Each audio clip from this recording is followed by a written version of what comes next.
rey se acercó y los oyó discutiendo. Al ver lo bien que Jesús les había contestado, le preguntó: de todos los mandamientos, ¿cuál es el más importante? El más importante es: oye, Israel, el Señor nuestro Dios es el único Señor, contestó Jesús. Ama al Señor tu Dios con todo tu corazón, con toda tu alma, con toda tu mente y con todas tus fuerzas. El segundo es: ama a tu prójimo como a ti mismo. No hay otro mandamiento más importante que estos. Bien dicho, maestro, respondió el hombre. Tienes razón al decir que Dios es uno solo y que no hay otro fuera de Él. Amarlo con todo el corazón, con todo el entendimiento y con todas las fuerzas, y amar al prójimo como a uno mismo, es más importante que todos los holocaustos y sacrificios. Al ver Jesús que había respondido con inteligencia, le dijo: no estás lejos del reino de Dios. Y desde entonces nadie se atrevió a hacerle más preguntas. Amén. Hasta ahí dejamos la lectura. Pueden tomar sus asientos, por favor, hermanos.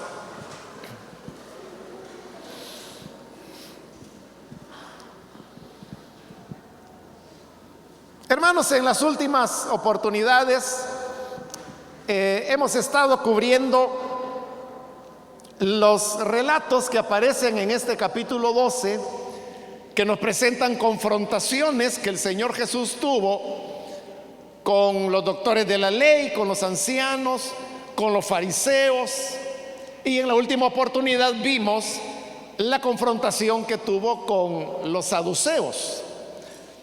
Recuerde que los saduceos eran aquellos que enseñaban que, entre otras cosas, que no había resurrección, y por eso vinieron al Señor con aquella historia hipotética de un hombre que se casaba y moría sin haber dejado descendencia, y de acuerdo a la ley del levirato, el hermano de él tomaba por esposa a la misma mujer, y así pasó por 7 hermanos y finalmente la mujer murió. Entonces la pregunta era que cuando fuera la resurrección, ¿de quién iba a ser esposa? Ya que ella había estado legalmente casada con los 7. Entonces Jesús les responde que ellos estaban muy equivocados porque desconocían las escrituras por una parte y el poder de Dios por otra. Él les explica que cuando sea la resurrección ya no habrá ni hombre ni mujer, y por lo tanto ya no existirán las relaciones de esposo, de esposa, como tampoco de padre a hijo o de hermanos sanguíneos, sino que, como el Señor dijo, que seremos como ángeles. Y por otro lado, sobre el tema de la resurrección, él cita las escrituras, el pasaje cuando Moisés está frente a la zarza ardiente y el Señor le habla y le dice: yo soy el Dios de Abraham, de Isaac y de Jacob. Y con eso el Señor demostraba que la vida de Abraham, Isaac y Jacob, quienes habían muerto un poco más de 400 años antes, seguían todavía viviendo, porque Dios decía que era el Dios de ellos, y por lo tanto, si había una existencia, tenía que haber una resurrección, por el hecho, como le explicamos en su oportunidad, que el hebreo no podía concebir la vida separada del cuerpo. Y por lo tanto tenía que haber una reunificación, y esto se iba a dar a través de la resurrección. Mientras el Señor estaba respondiendo esto, el pasaje que hoy hemos leído nos dice que allí había un hombre que era maestro de la ley. Este hombre no estaba allí porque había sido enviado, porque ya vimos en los pasajes anteriores que como los fariseos habían resultado derrotados cuando le preguntaron al Señor que con qué autoridad hacía esas cosas, entonces ellos ya no quisieron confrontarlo personalmente, sino que enviaban a los herodianos, enviaban a los saduceos, y dice que estos iban con preguntas capciosas que tenían una trampa para que el Señor cayera en una palabra maldicha. Pero este hombre, este maestro de la ley, parece que simplemente estaba ahí cuando se dio la plática. Recordemos que todo esto estaba ocurriendo en los alrededores del templo, que era el lugar donde una persona como él solía mantenerse, porque ahí era el centro de enseñanza religiosa. Y dice que él oyó esta respuesta que yo le estaba resumiendo y que Jesús había dado a los saduceos.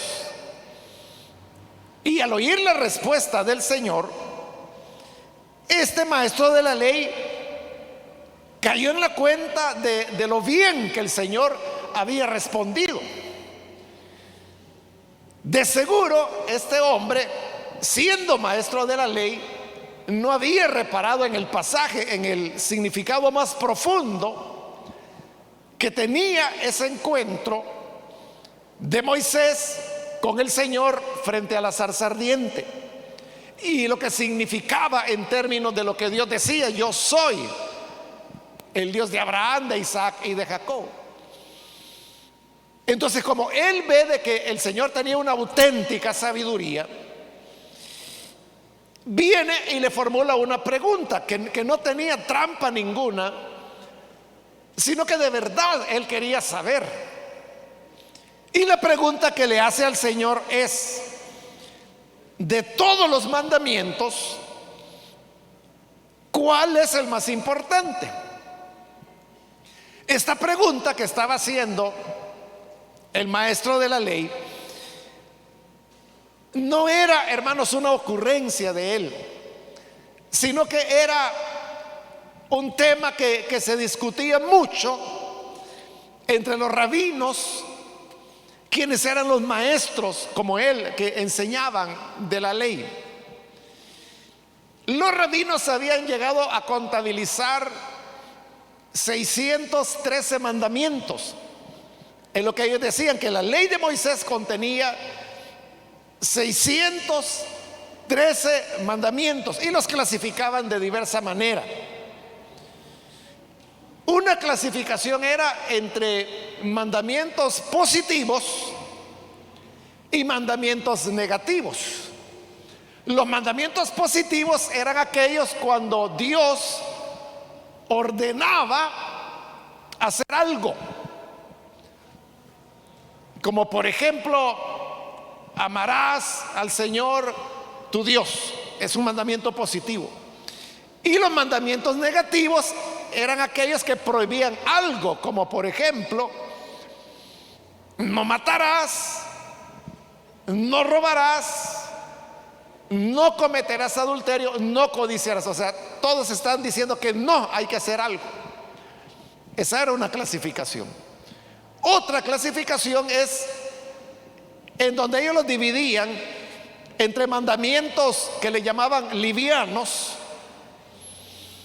y lo que llamaban mandamientos pesados. Esta división entre liviano y pesado tenía que ver con lo que ellos consideraban que era lo más importante de la ley. Ellos pensaban que mandamientos como el de no matar el de no adulterar, el de no robar. Ahí le estoy mencionando mandamientos que están en las 10 palabras, pero podía ser cualquier otro mandamiento. Pero cuando se trataba así de cosas fuertes, diríamos nosotros, ellos le llamaban pesadas. A esos eran los mandamientos a los cuales ellos le daban más importancia.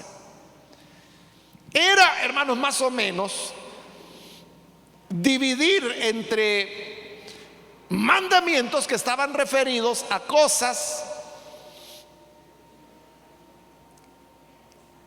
que, si fueran negativos, mandamientos negativos, serían de pecados que nosotros llamaríamos menos graves, y los pesados serían aquellos que se referían a lo que nosotros llamaríamos pecados más graves. Entre estos mandamientos pesados, que le llamaban ellos, había toda una discusión acerca de que si estos eran los pesados, ¿cuál resultaba ser el más pesado de todos? ¿O cuál era la principal exigencia que Dios podía tener hacia los seres humanos? Ahí se dividían las opiniones. Algunos pensaban que el más importante de los mandamientos era el que no había que tener ídolos. O sea, el tema de la idolatría, decían ellos, que era el más importante. Y se basaban en eso, en el hecho de que en las 10 palabras, ese es el primer mandamiento. Cuando el Señor dijo: no tendrás otros dioses aparte de mí. Ese es el primer mandamiento, y por lo tanto, decían ellos, ese es el más importante. Pero había otros que pensaban que el mandamiento más importante eran los relacionados con la vida humana, como el no matar. Otros pensaban que eran relacionados con el tema del espiritismo o la brujería. Entonces, la gran pregunta era: ¿cuál es el más importante de los mandamientos? Y cuando uno piensa en el mandamiento más importante, no es, hermanos, una simple cuestión de curiosidad o querer saber por querer saber. No, era otro enfoque. Porque para ellos era, véanlo de esta manera: la ley comenzó a ser dada con las 10 palabras, lo que nosotros llamamos los 10 mandamientos, que solo son 10. Y todas las demás cosas que la ley dice se derivan de estas 10 palabras. Todo lo demás son desglosamientos que se hacen de esas 10 palabras. ¿Qué significa? Que si uno se enfoca en los 10 mandamientos, usted va a estar guardando los 613 mandamientos que decían los rabinos,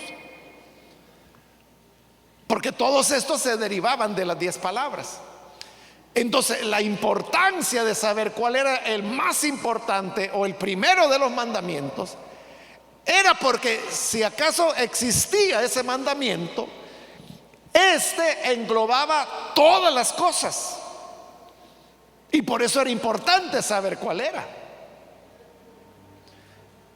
Y por eso, habiendo él oído que Jesús tenía sabiduría, que tenía maestría en el uso de la palabra, entonces él aprovecha la oportunidad, y como maestro de la ley, que él estaba interesado en el tema, y le pregunta: ¿cuál es el más importante de los mandamientos? Y viene Jesús y le responde de inmediato, es decir, no lo pensó mucho. Esto era algo que el Señor ya había pensado seguramente en su juventud. Y le responde, versículo 29: el más importante es: oye, Israel, el Señor nuestro Dios es el único Señor. Eso el Señor lo está utilizando solo como una introducción. Eso que Jesús está diciendo allí es lo que se llama la Shema. La Shema era o es más bien una oración que todo judío ora al amanecer y al atardecer. No era tanto en el atardecer, sino que era la hora cuando la persona se disponía a ir a dormir. Pero lo que ocurre es que en los tiempos bíblicos se iban a dormir con el atardecer. Entonces la Shema se decía por la mañana, se decía por la tarde. Y estaba establecido que la Shema tenían que recitarla los hombres adultos 2 veces al día, al amanecer y al atardecer. No las mujeres, sino que eran solamente hombres y adultos. Y luego, para ellos la Shema era como la expresión de lo esencial de la fe hebrea, el monoteísmo, que solo hay un único Dios. Y por lo tanto, también adaptando un poco lo que la ley de Moisés decía, los judíos escribían y escriben todavía la Shema en las puertas de sus casas, en los postes. Si usted entra a la casa de un judío ortodoxo, usted va a encontrar que en la parte de arriba de el marco de la puerta, diríamos nosotros, ahí está escrita la Shema. Y todo judío que entra en esa casa lo que hace es que la toca antes de entrar, porque es como una forma de decir: esto es parte mía. Y a lo mejor usted ha visto también en fotografías o videos de estos judíos ortodoxos, que son los que se visten de negro, que usan los grandes colochos de sus sienes, porque la ley de Moisés así le decía a los sacerdotes que nunca tenían que rasurarse las sienes. Entonces, obviamente, como nunca se la cortan, el pelo lo andan largo de acá. Usan la barba larga también. Y cuando se ponen su indumentaria religiosa, a lo mejor usted ha notado que algunos de ellos andan aquí en la frente como una pequeña cajita, y realmente eso es una pequeña cajita de cuero, y adentro de esa cajita lo que colocan es la Shema.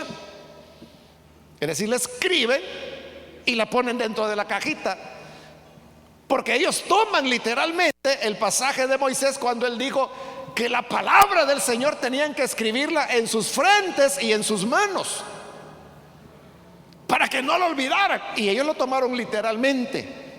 Por eso es que se amarran esa cajita aquí a la frente. Y otros también usted ha visto que son como piezas de cuero, tiras de cuero más bien, que se enrollan en los brazos y llegan hasta la mano. Algunas de esas tienen incluso otra cajita que está en la mano, pero en esas tiras de cuero ellos lo que han escrito es la Shema. Entonces se la enrollan a los brazos, porque toman literalmente las palabras de Moisés de que tenían que escribirla en sus frentes y en sus manos. Bueno, entonces esa es la importancia que tenía la Shema en la época de Jesús y que la sigue teniendo entre los judíos ortodoxos de hoy en día. Judíos hay de todo, hermano. Hay liberales, hay ateos, hay agnósticos, hay judíos que practican el judaísmo de manera tradicional, moderada u ortodoxa, como estos que le estoy describiendo. Y hay otros que son judíos cristianos. Hay judíos musulmanes también que han abrazado el Islam. Es decir, hay de todo. Entonces Jesús toma la Shema y se la repite y le dice: este es el más grande de los mandamientos. Oye, Israel, el Señor nuestro Dios uno es. Pero ese no es un mandamiento en realidad, sino que es simplemente una oración. Pero Jesús la está usando como introducción. Y entonces a continuación él viene y ya cita, porque es una cita que él está haciendo de Deuteronomio capítulo 6, versículo 30. Ama al Señor tu Dios con todo tu corazón, con toda tu alma, con toda tu mente y con todas tus fuerzas. Él está diciendo cuál es el más importante de los mandamientos. Y dice que es amar a Dios. Usted sabe que nosotros, cuando hablamos de amar algo, amar, por ejemplo, a la mamá, entonces usted dice: mamá, yo te amo con todas mis fuerzas. Pero cuando usted dice con todas mis fuerzas, le está poniendo un énfasis grande que va más allá de amar simplemente. O a lo mejor puede ser una pareja de novios, están enamorados, entonces viene él o viene ella y se dicen el uno al otro: yo te amo con todas mis fuerzas. Pero cuando dice todas mis fuerzas, le está poniendo una intensidad, una entrega de pasión. Pues Jesús no solamente dijo que había que amar a Dios con todo el corazón, con toda tu alma, con toda tu mente, con todas tus fuerzas. Es decir, está hablando de un amar con todo lo que el ser humano es capaz de amar, con todo el corazón, con toda el alma, con toda la mente, con todas las fuerzas. Es decir, es un amor excepcional, un amor que se tiene que tener por Dios. Eso es lo que a Dios más le importa. El Señor Jesús está diciendo: este es el más grande de los mandamientos. Y como le digo, si todos los mandamientos de la ley se derivaban de las 10 palabras, notemos que casi la mitad de estas palabras se derivan del amor a Dios. Porque cuando dice: no tendrás dioses aparte de mí, Dios está pidiendo un amor exclusivo. De eso es amor a Dios. En segundo lugar, no te harás imagen ni semejanza de lo que está arriba en los cielos o sobre la tierra, ni debajo de las aguas. No te postrarás ante ellas ni le rendirás culto, porque yo, el Señor, soy celoso. Mi gloria no la comparto con nadie. Es amor a Dios. Luego viene el de guardar el día de reposo. Es amor a Dios. Eso, hermanos, es lo que le da sentido a la vida cristiana. El amor a Dios es el que marca, y sobre ese amor se basa, se construye toda la vida cristiana. Es que el que ama a Dios ya estuvo, no tiene que estársele pidiendo nada. El que ama a Dios no va a andar haciendo esas preguntas que la gente suele hacer, como por ejemplo: hermano, ¿y será pecado tal cosa? Hermano, ¿y será obligación orar? ¿Y es obligación ayunar? Es que si tú amaras a Dios, no te estarías preguntando eso. Simplemente lo harías. Y toda la vida cristiana debe ser el resultado del amor que tengamos a Dios. El que no ama a Dios, hermano, a ese usted lo puede regañar, lo puede castigar, lo puede colgar, puede hacer lo que a usted se le ocurra. Usted puede decir: te voy a quitar esto, lo que te gusta, te lo voy a quitar. Pero si esa persona no ama a Dios, haga lo que usted haga, no lo va a corregir. Eso no lo podemos hacer con todas las personas, pero a lo mejor usted lo hace, por ejemplo, con sus hijos, y le dice: bueno, si no vas a la iglesia, entonces te voy a quitar el celular.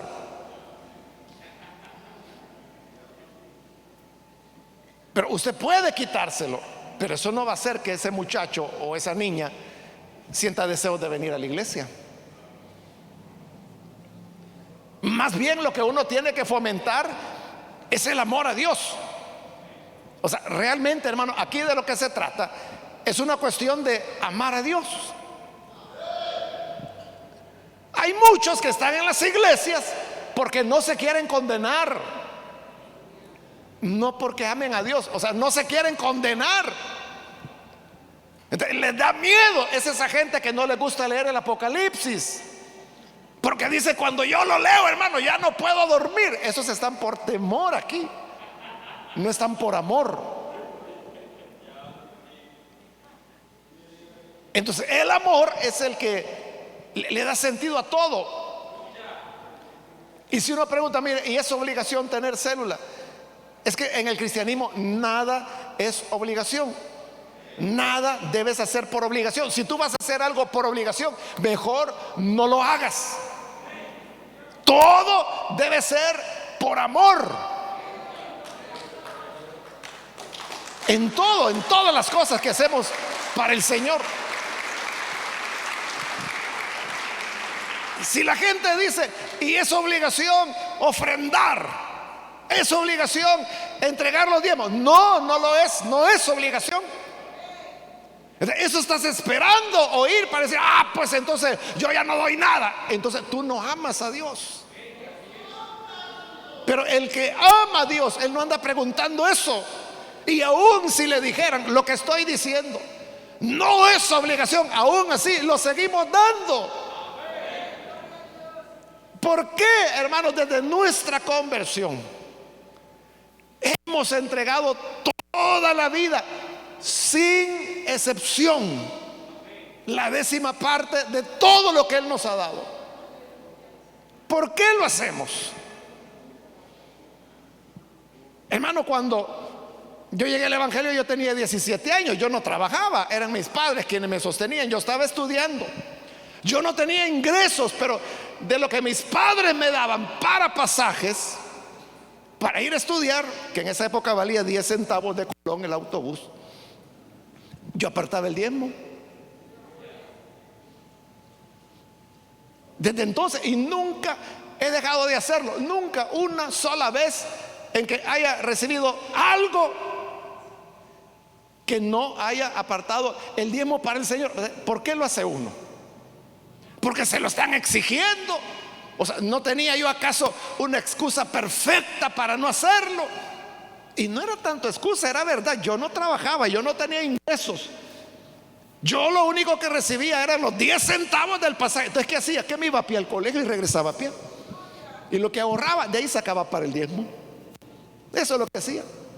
Pero yo perfectamente puedo decir: no, si yo no tengo ingresos, si lo que me dan es exactamente lo del pasaje. Y era cierto. Pero cuando hay amor, hermano, uno más quiere darle al Señor. Más quiere darle. Entonces el amor es el que marca todo. Aquel que lo hace por obligación, porque es el reglamento de la iglesia, están perdidos, hermano. La clave es amar al Señor y amarlo como Deuteronomio lo dice, y Jesús lo citó: con todo el corazón, con toda tu alma, con toda tu mente, con todas tus fuerzas. Y aunque el hombre había preguntado por el primer mandamiento, Jesús también le menciona el segundo. 31, versículo 31. El segundo es, y aquí está citando Levítico capítulo 19: ama a tu prójimo como a ti mismo. No hay otro mandamiento más importante que estos. El otro mandamiento es el amor al prójimo. Y el amor al prójimo también debe ser un amor sincero. Si los seres humanos amáramos a nuestro prójimo como a nosotros mismos, hermano, este sería un mundo sin problemas. No habrían guerras, no habrían asesinatos, no habría robos, no habría mentiras, no habría adulterios, no habría pérdida de propiedad, no habría agresiones, no habría abusos, no habría nada de los males que el ser humano hace. ¿Por qué lo hace? Porque no ama. Entonces, la mayor parte de las 10 palabras se resumen en amar al prójimo. Porque amarás a padre y madre, ahí lo está diciendo claro, es amor. No matarás. Si uno ama al prójimo, ¿cómo lo va a andar matando? No robarás. Si uno lo ama, ¿cómo le va a quitar lo que le pertenece? No cometerás adulterio. Si usted ama al prójimo, ¿cómo le va a quitar la mujer o el esposo a alguien? No darás falso testimonio.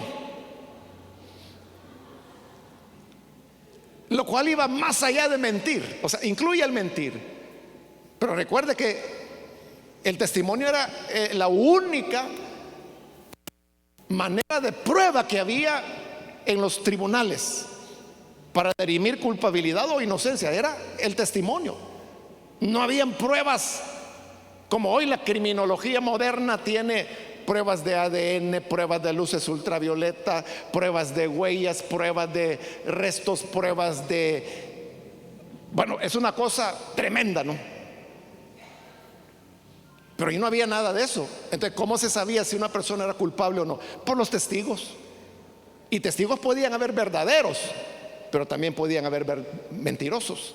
Y eso es lo que el Señor diría: no dirás falso testimonio, porque entonces una persona que era inocente iba a resultar culpable. El que ama al prójimo no va a hacer semejante cosa de mandarlo a prisión cuando no tiene culpa. No codiciarás. No codiciarás, dice, ni el criado de tu vecino, ni su burro, ni su casa, ni su tierra, o sea, nada que le pertenece a otra persona. Entonces, estos mandamientos, dice el Señor, estos son los más grandes. Lo más grande se resume en amar a Dios y amar al prójimo. Y como otras veces le he dicho, si eso aún tuviéramos que reducirlo más, uno diría, la clave es amar. Amar, porque es amar a Dios y amar al prójimo, pero es amar. Entonces, el amor es lo que a Dios le agrada. Debemos amar sin medida. Debemos dar amor sin medida. Amar a Dios, amar al prójimo, aunque ese prójimo sea incómodo, latoso, metido, porque hay gente así, o que le insulta a usted, que le ofende, es su enemigo. Pero Jesús dijo: ama a tu enemigo, porque si tú amas a los que te aman, hombre, si eso el fariseo lo hace, el narcotraficante ama a quien le ama. Pero si ustedes son mis hijos, deben ir más allá. Su justicia tiene que ser más grande y deben llegar a amar a ese latoso, a esa entrometida, a esa lengua suelta, a ese enemigo, a esa enemiga. Hay que amarlos. ¿Está comprendiendo, hermanos? Eso es lo más importante. Y aquel maestro de la ley estaba oyendo, y cuando oye, le dice en el versículo 32: bien dicho, maestro, tiene razón al decir que Dios es uno solo y que no hay otro fuera de él. Esa es la Shema. Amarlo con todo el corazón, con todo el entendimiento y con todas las fuerzas, y amar al prójimo como a uno mismo es más importante que todos los holocaustos y sacrificios. Este hombre, hermanos, De verdad era un hombre de limpia conciencia. O sea, él no estaba ahí poniéndole trampas al Señor ni nada. Y fíjese a dónde está llegando. Porque está diciendo: amar a Dios y amar al prójimo es más importante que todos los holocaustos y sacrificios, que para ellos los holocaustos y los sacrificios era el punto de honor. Ese es como que si yo le dijera: hermanos, el amor es más importante que orar. El amor es más importante que el bautismo en agua. El amar es más importante que la cena del Señor. ¿Qué pensaría de eso?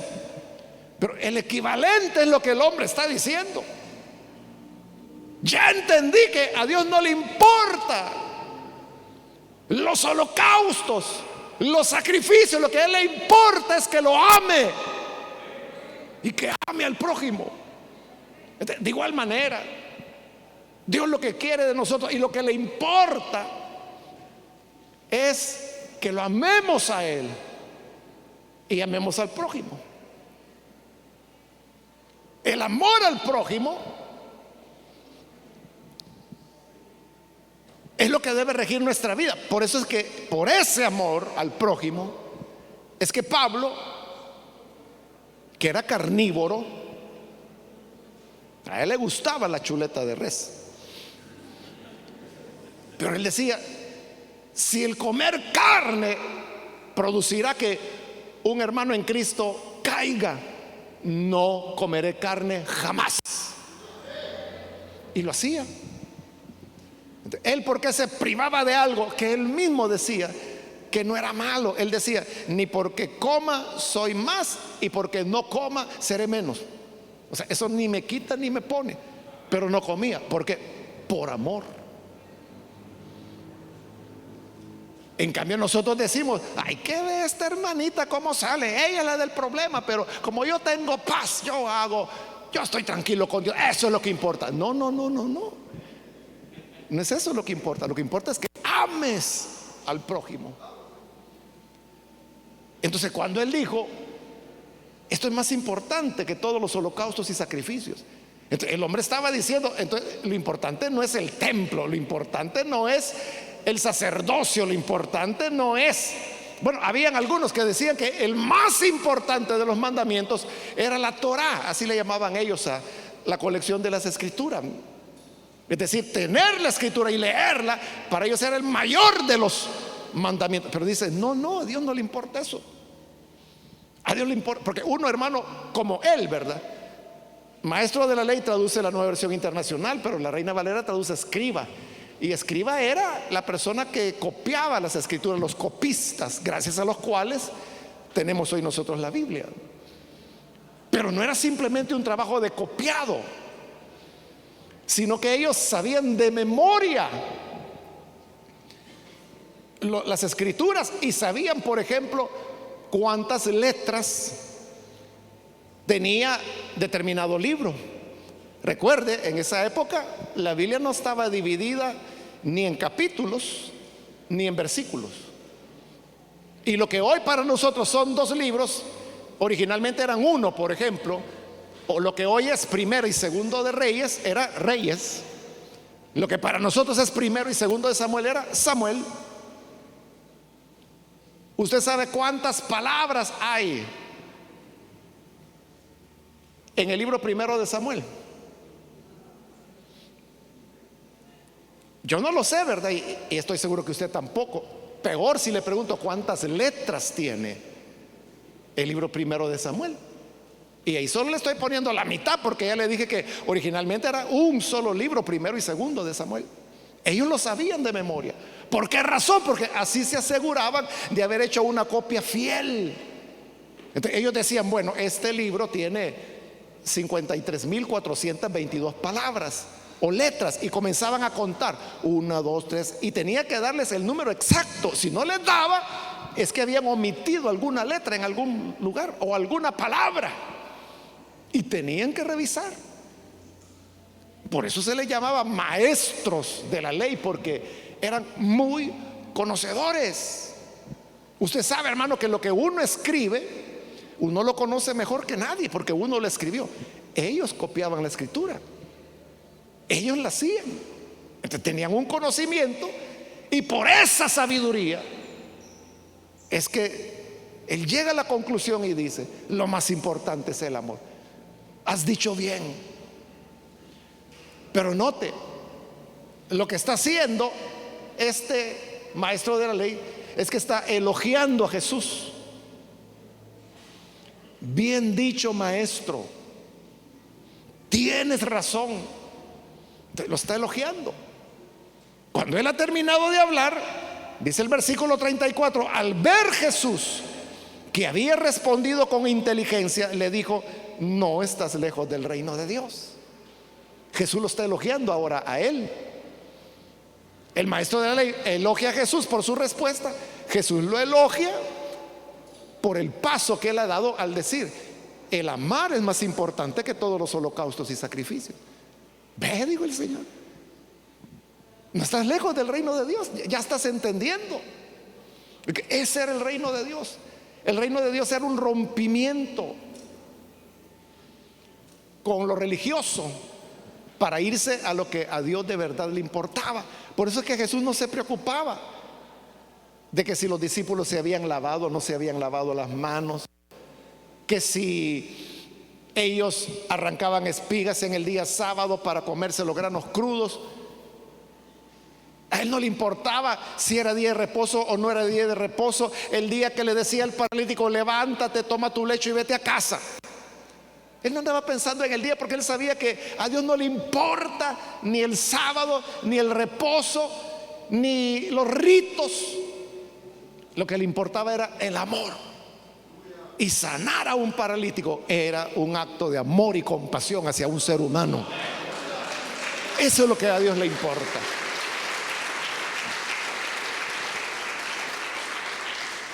En la medida que vamos entendiendo eso, hermanos, vamos acercándonos al reino de Dios. Porque en eso consiste el reino de Dios, en entender lo que de verdad a Dios le importa. Vamos a cerrar nuestros ojos, hermanos, y vamos a orar. Pero antes de hacer la oración, yo quiero invitar,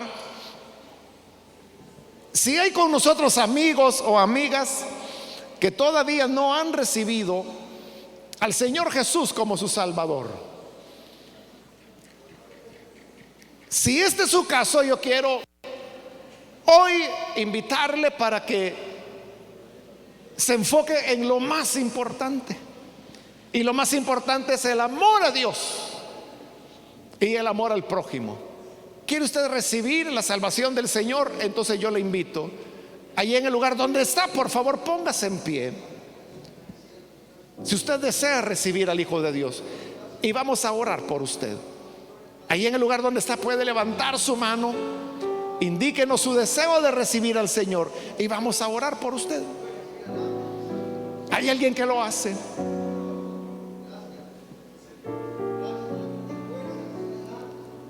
¿Qué es lo necesario? Aquello que va con el amor. ¿Y qué es lo que es prohibido?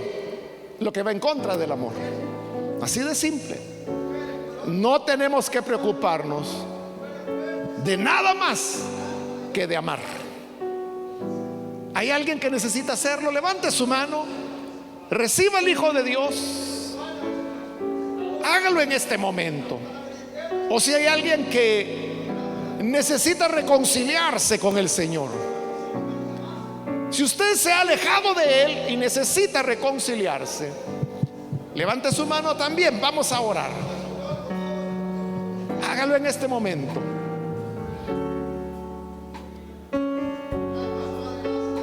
¿Hay alguna persona que necesita reconciliarse?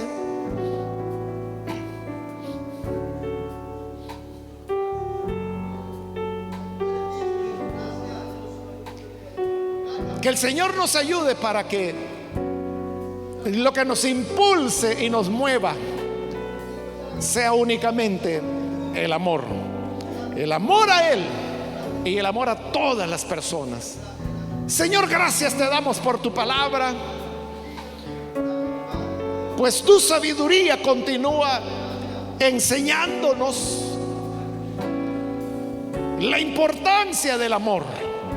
Y el amar es más importante que todos los holocaustos, que todos los sacrificios, que todos los ritos y tradiciones religiosas.